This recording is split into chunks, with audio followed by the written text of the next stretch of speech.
So much to unpack here, Rex, as a head coach. Let's start with the kick. Let's start with that final play. Your thoughts? Well, my thoughts are you got one job to do. I mean, it comes down to one play, and every coaches will always be like, well, it's not just that one play. Yes, it is. You have a job to do. You got to make that kick. And the fact you didn't, like, I don't feel sorry for him. A lot of people, oh, I feel sorry for that kid. Really?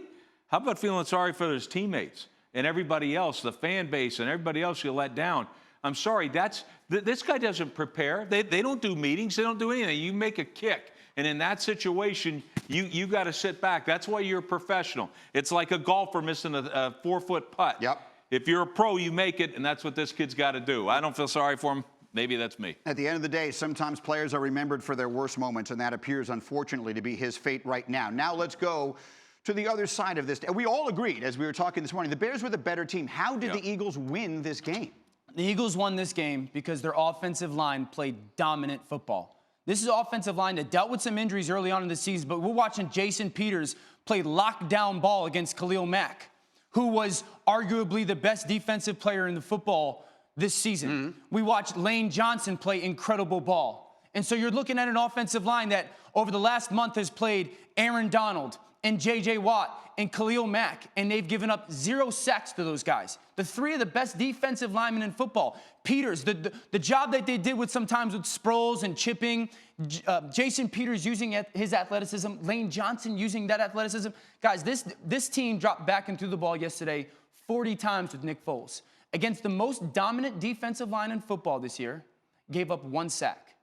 They won that game because their offensive line dominated the Bears' defensive line. And, again, they do it with Nick Foles. They're 4-0 with him in the playoffs in this run anyway. They've been underdogs in all 4 of those games. They've trailed in the second half of 3 of those 4 games. How does Nick Foles do it? Well, Greeny, Nick Foles never played a great game until it mattered most. Yep. That's what he does. The guy is so cool, and if you're watching the game, it's like, oh, my God, he's going to do it again. And sure enough, here it comes. And that was the thing I know about Nick Foles. Like, you know, he's not great. All he does is get it done in crunch time. Here's the wild thing. Right now, as we head into 8 teams being left in the playoffs, Nick Foles, who do you trust more outside of Brady and Breeze? Is there a guy that you really trust in the playoffs, crucial moments, big-time plays, more than Nick Foles? That's a crazy statement because it's a backup quarterback. But you know what?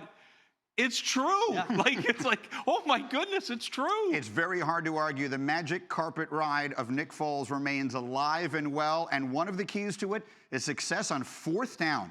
Over the last 2 seasons, this is remarkable. The Eagles are 4 for 4 on 4th downs in the playoffs, 3 of them touchdowns, and the other one eventually led to a score. That's how you pull off these miracles.